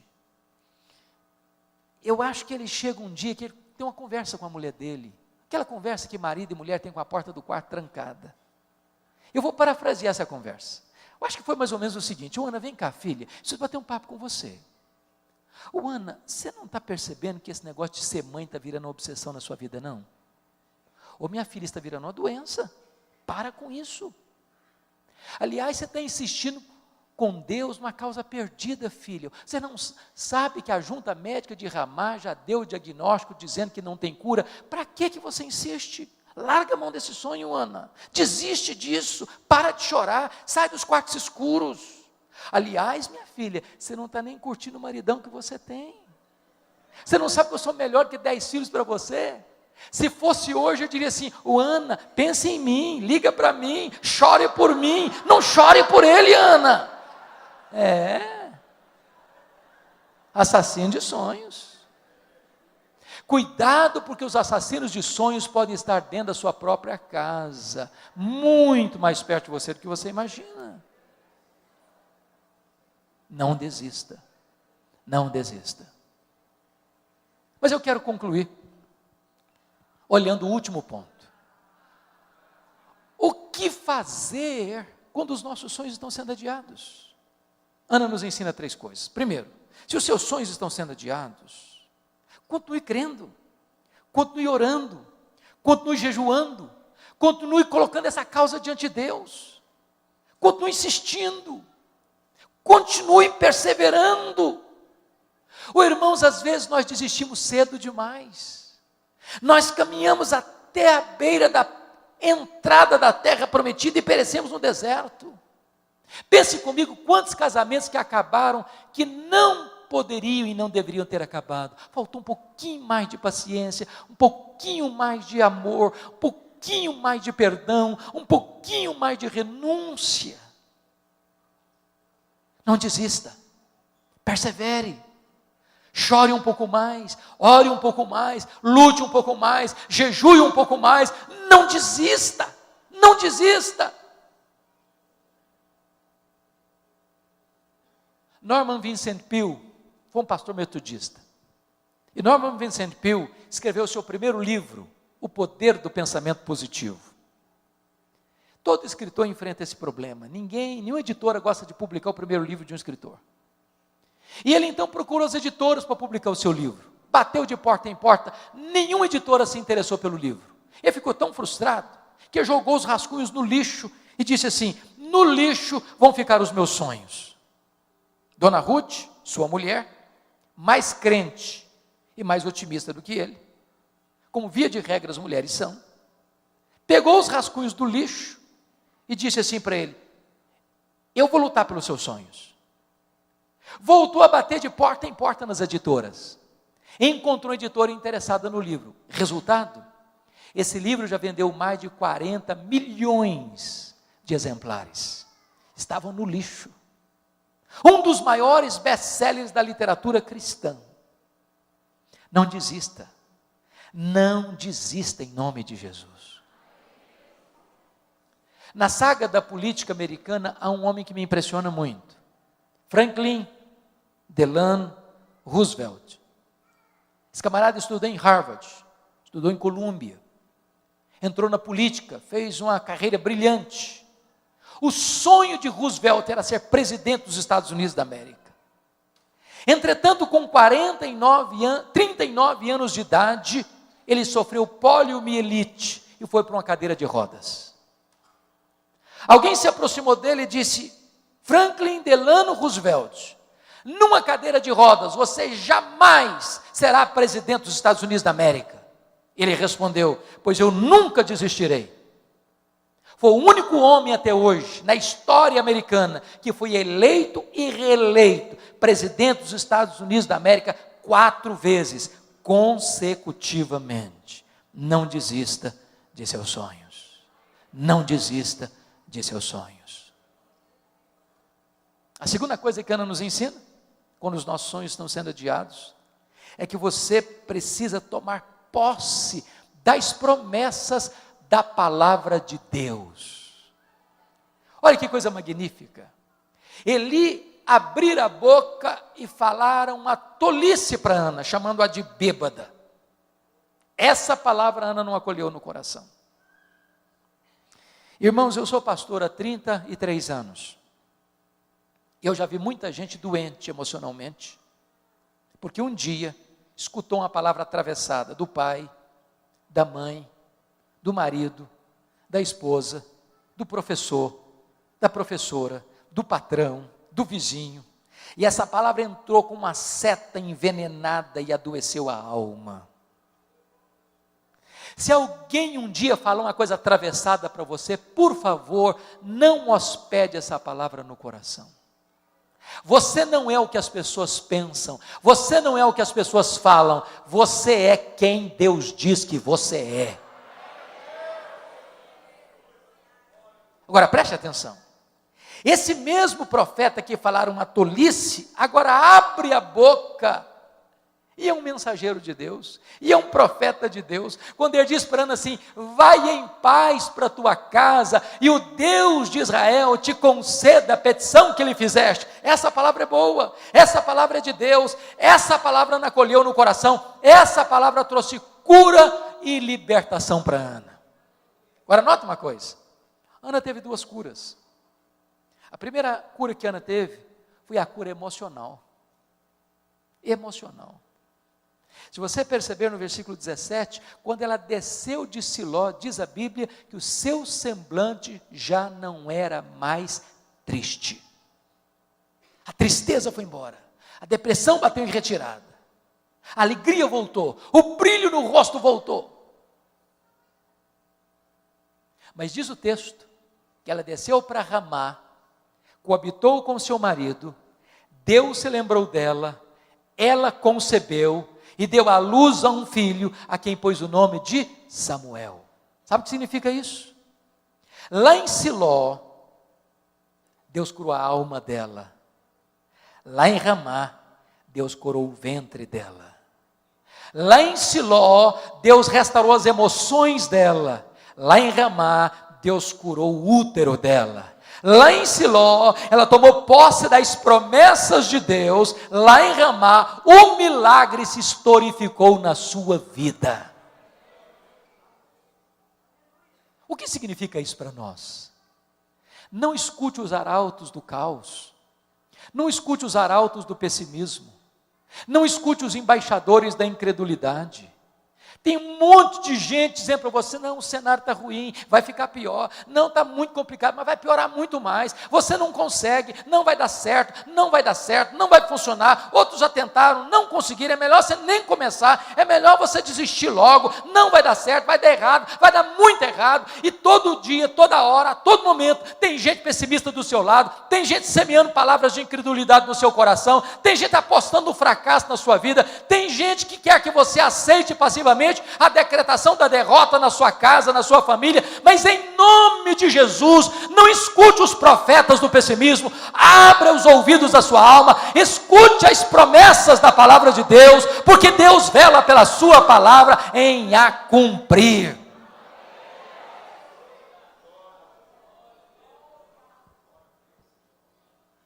Finalmente, Ana nos ensina a última verdade. Se os seus sonhos estão sendo adiados, saia dos quartos escuros. Pare de lamentar. Pare de murmurar. Pare de reclamar. Volte a viver, volte a sonhar, volte a sorrir, volte às trincheiras da luta. Dá-me a impressão que Ana queria ser mãe, mas ela chorava tanto, estava tão deprimida, que ela nem se relacionava mais com o marido. Quando ela volta de Siló, o semblante está mudado, o rostinho alegre, cara bonita, semblante irradiante, o marido se interessa por ela se interessa pelo marido, e diz a Bíblia que ela se relaciona com o marido, e Deus se lembrou dela, e ela concebeu, e ela deu à luz a um filho, a quem pôs o nome de Samuel. Você e eu cremos na mesma verdade, Deus é soberano. Não tem acaso.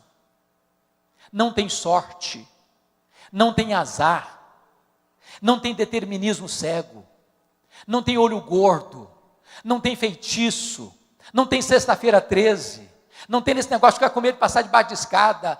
Você não é governado por coisas místicas, você é governado pela mão do Deus Todo-Poderoso. Nem um fio de cabelo da sua cabeça pode ser tocado sem que Deus saiba, sem que Deus permita, sem que Deus tenha um propósito. Então preste atenção nisso, volte a viver, volte a cantar, volte a sorrir, volte a saber que Deus está no controle, que a sua vida não está solta ao léu, jogada de um lado para o outro. A mão de Deus dirige o seu destino, e você pode clamar com todas as forças da sua alma: nós sabemos que todas as coisas cooperam para o bem daqueles que amam a Deus, daqueles que são chamados segundo o seu propósito.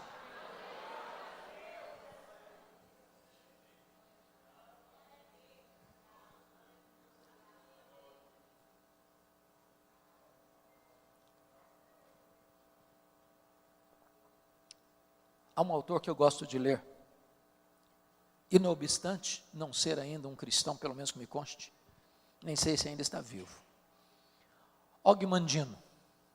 Se você nunca leu O Maior Vendedor do Mundo, vale a pena ler. Mas o que mais me impressionou em Og Mandino é que aos 35 anos de idade ele estava bêbado, falido, caído numa sarjeta, pensando em suicídio. 10 anos depois, Og Mandino estava no topo da fama mundial, escrevendo livros lidos e traduzidos no mundo inteiro, encorajando as pessoas a viverem com otimismo. E eu fico pensando no meu coração, se um cara que nem cristão consegue viver com otimismo, e você? E eu? Que podemos dizer, este é o dia que o Senhor fez, alegremo-nos e regozijemo-nos nele. Aliás, você deveria todo dia, ao acordar, abrir a janela do seu quarto e dizer, Deus, pode ser hoje, Senhor. Pode ser hoje. Você começou o seu dia animado. Uma aventura nova, uma caminhada nova, com vitórias novas, com coisas magníficas todo dia, todo momento. Og Mandino, no seu livro autobiográfico, tem um conselho muito simples, até muito prático, para você começar o seu dia animado. E o conselho dele é o seguinte, bem de manhã, antes do café da manhã, faça o seguinte, pegue o melhor jornal da sua cidade. Aqui em Brasília é o Correio? Ou tem outro melhor? É o Correio Brasiliense. É o mais lido? Talvez. Pega o Correio Brasiliense então, vá lá. Bem de manhã, antes do café, abra o jornal. Só um detalhe, não comece a ler as notícias políticas não, que você vai ficar deprimido, você vai perder o apetite, vai ficar revoltado, vai amargurar o coração. Então pula essa página, tá bom? Pula. Segundo lugar, você não vai querer também começar o seu dia lendo as páginas econômicas, não é verdade? Você não é tão valente a esse ponto. A inflação está voltando, tem empresa quebrando, tem gente desempregada, a perspectiva para o ano que vem é complicada, você vai ficar depressivo, então pula essa página da economia também, tá bom? Rápido. Bom, você não vai querer também começar o seu dia lendo as páginas policiais, você vai ficar com medo de sair de casa, então é melhor você não ler, pula essa página também. É claro que você não vai querer começar o seu dia lendo as páginas esportivas, porque de repente você é torcedor do Vasco da Gama e tem certeza que vai cair e você está depressivo com isso, então pula também essa página. Você quer começar o seu dia animado, diz ele? Faz o seguinte então, leia a página do obituário, a lista das pessoas que morreram. Só um detalhe, você tem que ler tudo. Os nomes grandes, os nomes pequenos, lê tudo. Quando você terminar essa leitura, você vai descobrir algo fantástico. Você vai descobrir que o seu nome não está nessa lista. Você vai descobrir que as pessoas que estão nessa lista dariam tudo para estar no seu lugar, mas elas estão mortas. Você vai descobrir que você está vivo, e se você está vivo, um milagre de Deus pode acontecer na sua vida hoje. Não desista de seus sonhos.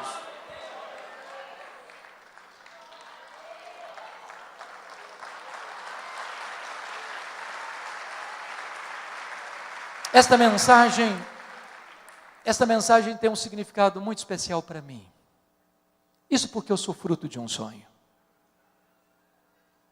Meus pais, nos idos de 1958, moravam numa região muito pobre do estado do Espírito Santo. Naquela época não tinha estrada, não tinha carro, não tinha recursos médicos. Quando uma pessoa ficava doente, ela tinha que ser levada 40 quilômetros no meio de uma trilha, numa padiola. Padiola é um lençol amarrado num varal e duas pessoas carregando. A minha mãe estava grávida do seu último filho, estado adiantado de gravidez, quando ela caiu gravemente enferma. Meu pai sabia que ela não suportaria uma viagem de 40 quilômetros de padiola. Então ele mandou chamar um médico, ele veio, a examinou e disse para o meu pai, essa mulher não vai sobreviver. Ela está muito fraca, ela está muito doente, e a criança que está no ventre dela está em agonia de morte. E meu pai disse, o senhor tem que me ajudar. E ele disse, a única chance da sua mulher sobreviver é sacrificar a criança. Se não tirar a criança, a mãe morre junto com a criança. E naquele momento, a minha mãe tomou outra decisão. Eu não abro mão desse filho. Eu não desisto desse filho. Eu estou pronto a morrer com ele, a morrer por ele, mas eu não desisto dele. E ela fez um voto para Deus. E disse, meu Deus, se tu poupares este filho, eu vou consagrá-lo para ti, para que ele seja um pastor, para que ele seja um pregador do Evangelho. Deus ouviu a oração da minha mãe e eu nasci.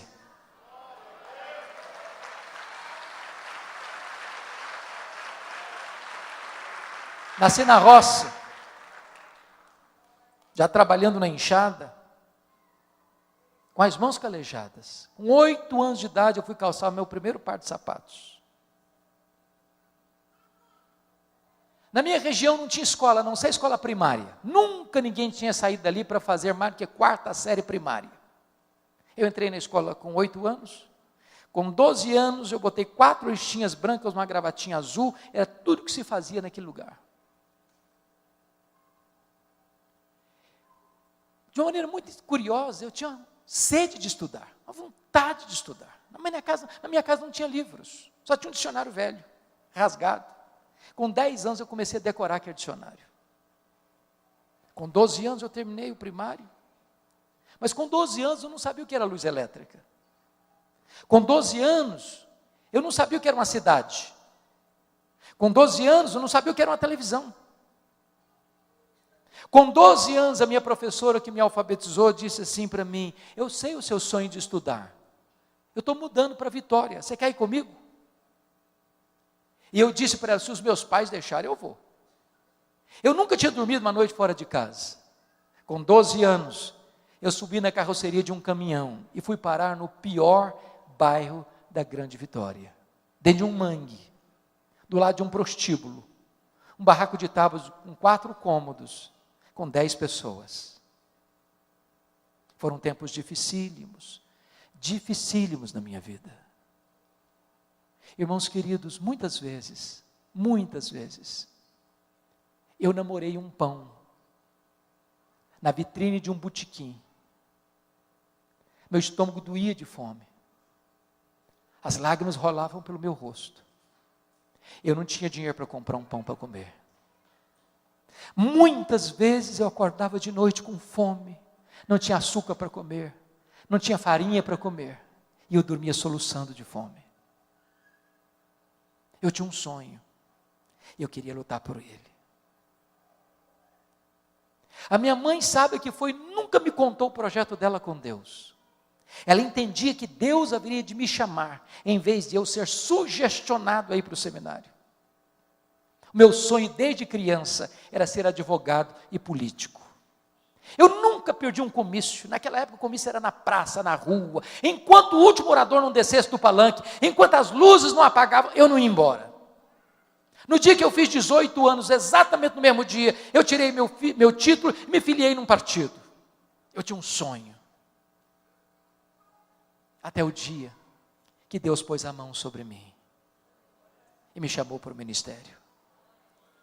Eu estava conversando com o presbítero José Scherrer, dizendo para ele que a hora que eu terminasse o meu curso de advocacia, que eu fizesse a minha carreira, que eu entraria num seminário para me preparar para servir a Deus melhor.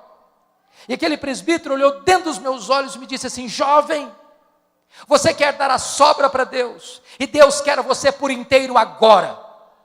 Aquela palavra entrou com uma flecha no meu coração, e eu disse: pois aqui estou eu me entrego agora. E Deus pôs uma convicção plena no meu coração, de que Deus me chamava naquele momento para o sagrado ministério. Eu abri mão dos meus sonhos, e abracei os sonhos de Deus. E hoje eu posso dizer para você que não tem nada mais sublime no mundo do que ser pastor, do que ser pregador do Evangelho de Jesus Cristo nosso Senhor.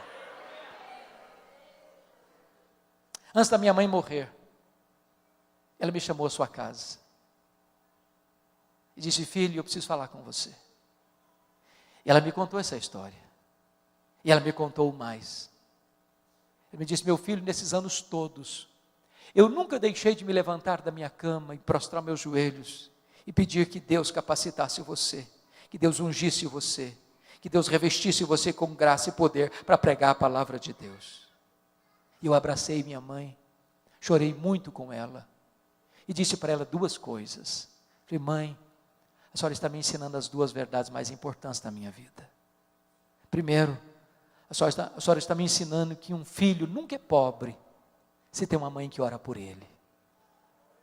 Segundo, a senhora está me ensinando que muito mais importante que os meus sonhos são os planos de Deus. São os planos de Deus. Se preciso for, abra mão dos seus sonhos, mas nunca abra mão dos planos de Deus para a sua vida. Eu sei que você tem sonhos, e hoje você pode colocá-los na presença de Deus. Se esses sonhos estão afinados com o plano de Deus, Deus há de cumpri-los. E se você quer colocar esses sonhos no altar de Deus, eu quero orar com você, eu quero orar por você. Eu não sei quais são esses sonhos, talvez uma doença, talvez um filho, talvez o seu cônjuge, talvez a sua família, talvez a sua empresa, talvez a sua igreja, talvez a conversão de alguém que você ama tanto. Talvez você que veio aqui hoje, está lutando para ser mãe, pois hoje Deus pode fazer esse milagre na sua vida, porque Deus é aquele que faz com que a mulher estéril seja alegre, mãe de filhos. Qual é o seu sonho? Derrame a sua alma na presença de Deus. Deus é o Deus que ouve, Deus é o Deus que vê, Deus é o Deus que age, e Ele está aqui nessa noite.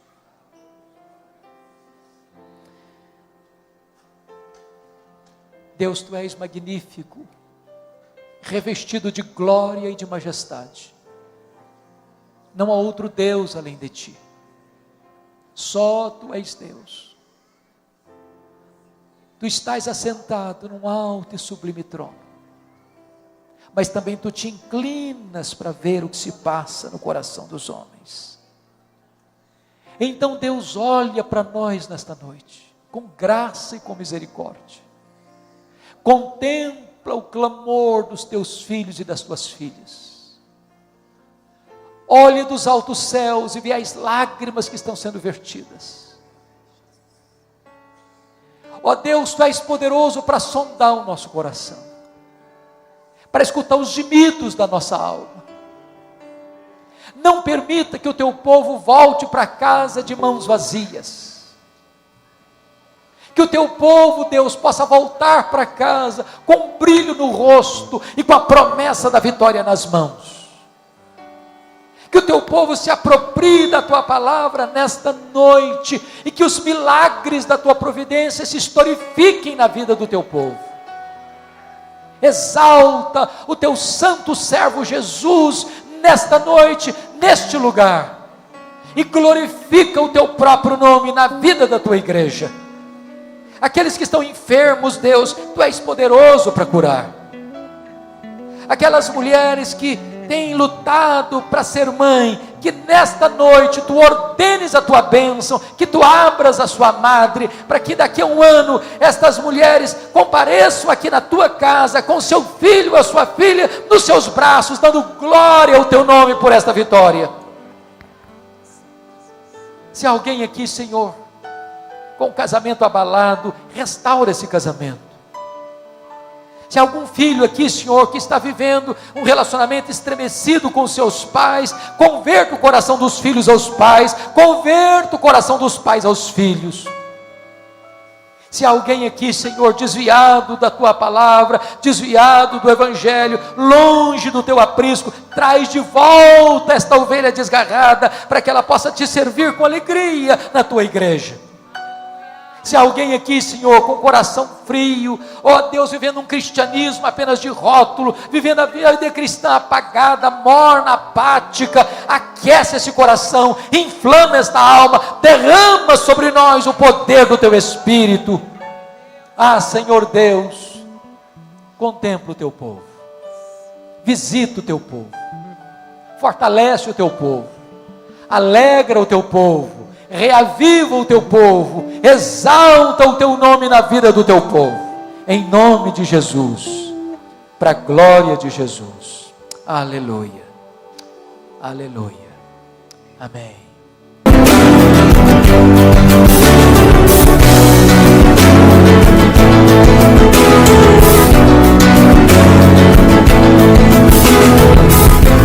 Palavra da Verdade, com Hernandes Dias Lopes.